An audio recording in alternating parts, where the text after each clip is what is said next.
पुत्र धर्म और उसकी पत्नी मूर्ति के माध्यम से जब श्री हरि विष्णु ने नर और नारायण के रूप में अवतार लिया और द्वापर युग में नर और नारायण ने कृष्ण और अर्जुन के रूप में अवतार लिया।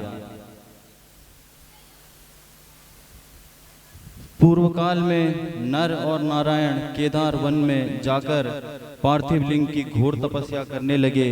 शिव रोज आते और उनकी पूजा में आसन लेते और उनकी पूजा स्वीकार करते। वर्षों तक जब उनकी तपस्या चलती रही तो एक दिन भगवान शिव ने उन्हें दर्शन दिए और उन्हें वर मांगने को कहा। जब उन्होंने वर मांगा और कहा कि हे महादेव, यदि आप हमारी तपस्या से प्रसन्न हैं तो लोक कल्याण के लिए आप यहीं विराजमान हो जाएं। तब से भगवान शिव वहाँ पर केदारनाथ के नाम से जानने लगे और नर और नारायण वहाँ पर दो पहाड़ों के नाम से विख्यात हो गए। सातवां जो ज्योतिर्लिंग है, आठवां वह भीम शंकर है, जो आज महाराष्ट्र के पुणे में भी एक मंदिर है और आसाम के कामरूप जिले में भी एक भीम शंकर ज्योतिर्लिंग है। शिव पुराण की कोटि रुद्र संहिता के अनुसार असम में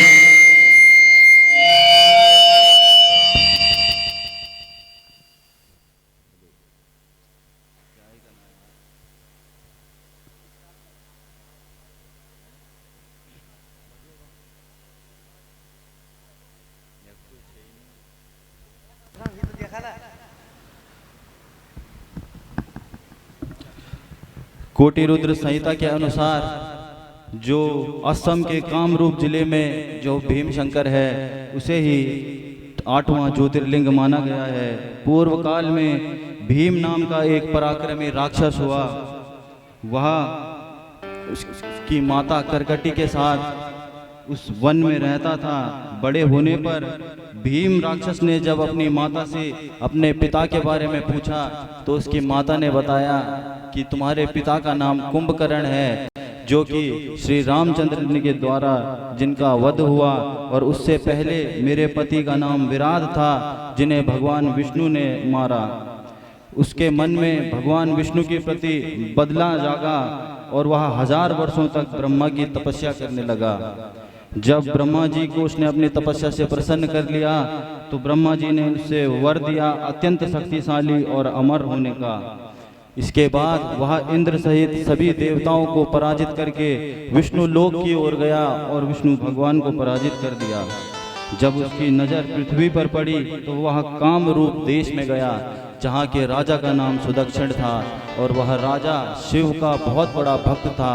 वह रोज पार्थिव लिंग बनाता, उनकी पूजा करता और उन्हें विसर्जित कर देता। उसने उन सुदक्षिण नामक राजा को बंदी बना लिया और कारागार में डाल दिया। सुदक्षिण कारागार में ही पार्थिव लिंग बनाकर भगवान शिव की स्तुति करने लगा। जब भीम राक्षस ने यह देखा तो वह बड़ा क्रोधित हुआ और वह पार्थिव लिंग तोड़ना चाहा, मगर जैसे ही उसने उसे तोड़ने का प्रयास किया वह पार्थिव लिंग भगवान शंकर की ज्योति से उज्जवल हुआ और वहाँ भगवान शंकर भीम शंकर नाम से उत्पन्न हो गए और एक ओंकार मात्र से ही भीम नामक राक्षस का सर्वनाश कर दिया। तब से भगवान शिव उस जगह पर, उस कारागार में भीम शंकर नाम से विराजमान हो गए और विख्यात हो गए। बोल भीम शंकर महादेव की जय। 9वां ज्योतिर्लिंग है त्र्यंबकेश्वर ज्योतिर्लिंग, जो नासिक के त्र्यंबक क्षेत्र में पड़ता है, ब्रह्मगिरी पर्वत में। पूर्व काल में कई वर्षों तक ब्रह्मगिरी पर्वत पर वर्षा नहीं हुई, जिसके कारण वहाँ पलायन होने लगा। वहाँ पर रहने वाले हर नर नारी एवं जितने भी जानवर थे वे सारे पलायन करने लगे। यह देखकर महर्षि गौतम को बहुत दुख हुआ और उन्होंने तपस्या करके वरुण देव को प्रकट किया और उन्होंने वरुण देव से वरदान में वर्षा मांगी। और वर्षा मांगने के बाद वरुण देव ने उन्हें एक गड्ढा करने का आदेश दिया और उस गड्ढे में दिव्य जल भरा, जिस जल से पूरे ब्रह्मगिरी पर्वत पर हरियाली आ गई। एक बार यह देखकर वहाँ सभी लोग वापस आ गए, मगर कुछ ब्राह्मणों को उनसे ईर्ष्या होने लगी कि इन्होंने इतना बड़ा कार्य कैसे कर दिया। उन्होंने एक वृद्ध और बीमार गाय को उनके पास भेजा और जैसे ही महर्षि गौतम ने उन्हें गौग्रास दिया, वह थोड़ी देर में ही उस गाय की मृत्यु हो गई। यह देखकर वह सारे ब्राह्मण आए और महर्षि गौतम पर गौ हत्या का पाप लगा दिया और उन्हें ब्रह्मगिरी पर्वत से दूर जाने को कह दिया। जब इसका प्रायश्चित करने के लिए वह गए और उनसे उपाय मांगा तो उन सभी ने कहा कि इसके दो उपाय हैं, या तो तुम 3 बार पृथ्वी की परिक्रमा करो और उसके बाद आकर 21 बार ब्रह्मगिरी पर्वत के परिक्रमा करो और उसके बाद अगर तुम पार्थिव लिंग बनाकर भगवान शिव को प्रकट करके प्रसन्न करते हो तभी तुम्हारा यह पाप मुक्त हो जाएगा, एवं तुम सिर्फ पार्थिव लिंग बनाकर ही इस पाप से मुक्त हो सकते हो। गौतम ऋषि दूर जाकर नदी के किनारे बैठ गए और वहाँ पार्थिव लिंग बनाने लगे और भगवान शिव की आराधना करने लगे। 6 माह तक गौतम ऋषि ने लगातार भगवान शिव की तपस्या करी, आराधना किया और जब वह महादेव उनकी तपस्या से प्रसन्न हुए तो उनके सामने प्रकट हुए। महादेव ने उन्हें इस कुनीति के बारे में बताया जो उन ब्राह्मणों ने गौतम ऋषि के साथ की थी। क्रोध में आकर महादेव उन्हें मृत्यु दंड देने जाने ही वाले थे कि गौतम ऋषि ने उन्हें रोक लिया और कहा कि महादेव, अगर वह यह नीति नहीं करते तो मैं आपके दर्शन कभी नहीं पाता। अगर आप मुझसे प्रसन्न हैं तो आप इसी जगह पर लोक कल्याण के लिए विराजमान हो जाएं। उस दिन से भगवान शिव त्र्यंबकेश्वर शिव के नाम से वहीं पर विराजमान हो गए। बोल त्र्यंबकेश्वर महाराज की जय।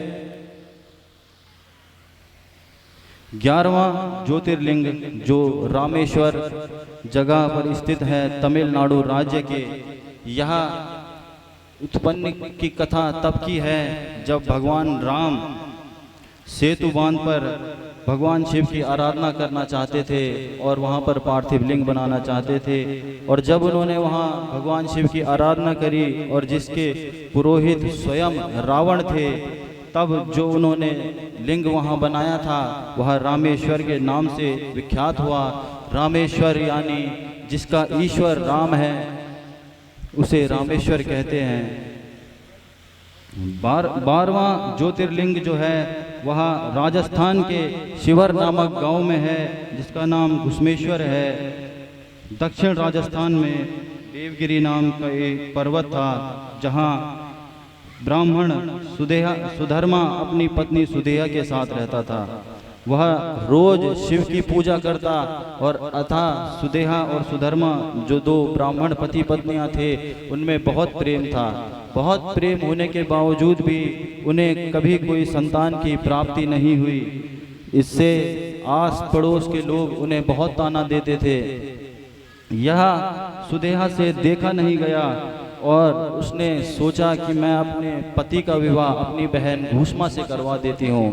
यह सुनकर सुधर्मा जो ब्राह्मण था वह नहीं माना और कहा कि हे सुदेहा, यह करके सबसे ज़्यादा कष्ट तुम्हें ही होगा। परंतु पति के बार बार जिद करने पर भी वह नहीं मानी और उसने अपने पति सुधर्मा का विवाह अपनी बहन भूष्मा से करवा दिया। कुछ सालों बाद विवाह के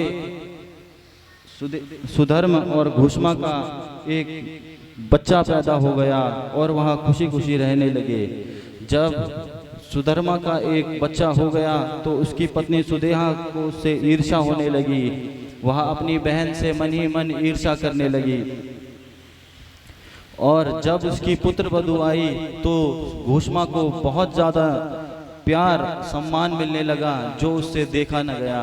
एक दिन क्रोध में आकर उसने अपने नर वधू के साथ भूष्मा के बच्चा जब सो रहा था तो क्रूरता पूर्वक उसकी हत्या कर दी। भूष्मा और सुधर्मा नियम अनुसार रोज नदी के किनारे जाते थे और उस दिन भी वहाँ पार्थिव लिंग की पूजा करने वहाँ गए थे। मगर जब भूष्मा वापस आके अपने बेटे की और बहू की लाश देखती है तो वह बहुत दुखी हो जाती है और नदी के किनारे चले जाती है जहाँ पर वह पार्थिव लिंग बनाती थी। वहाँ भगवान शिव से प्रार्थना करने लगती है कि हे भगवान शिव, ये मेरे साथ क्या हो गया, और उनकी आराधना करने लगती है। थोड़ी ही देर बाद वहाँ भगवान शिव प्रकट होते हैं और उसके बेटे के साथ वहाँ पर प्रकट हो जाते हैं। यह देखकर भूष्मा बहुत ज़्यादा खुश होती है और जब महादेव उसे बताते हैं कि यह हत्या तुम्हारी ही बहन ने की थी और भगवान शिव उसे मृत्यु दंड देने जाते हैं, तो भूष्मा उन्हें रोक लेती है और कहती है कि हे महादेव, मेरी तो एक ही समस्या थी कि मेरे पुत्र नहीं रहे, मगर आपने उन्हें जीवित कर दिया। अब मेरे मन में उनके लिए कोई बदला लेने की भावना नहीं है। आप अगर मेरे लिए कुछ करना ही चाहते हैं तो यहीं विराजमान हो जाइए और रोज हमारी आराधना स्वीकार कीजिएगा। यह सुनकर भगवान शिव वहीं पर विराजमान हो गए और उन्हीं का नाम धारण कर लिया और तब से भगवान शिव राजस्थान में घुसमेश्वर नाम से विख्यात हो गए। बोल घुसमेश्वर महाराज की। तो ये हो गए सारे 12 ज्योतिर्लिंग। एक बार एक स्तुति के माध्यम से हम इन 12 ज्योतिर्लिंगों का स्मरण करेंगे।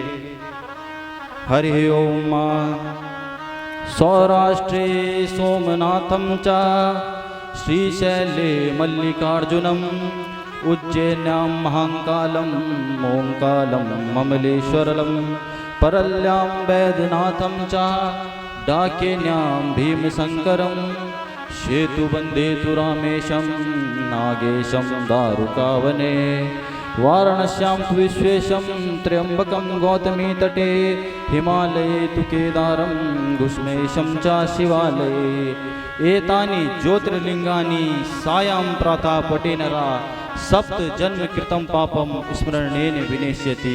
अर्थात जो भी इन 12 ज्योतिर्लिंगों को सुबह शाम स्मरण करता है उसके 7 जन्म के पाप स्वयं भोलेनाथ हर लेते हैं।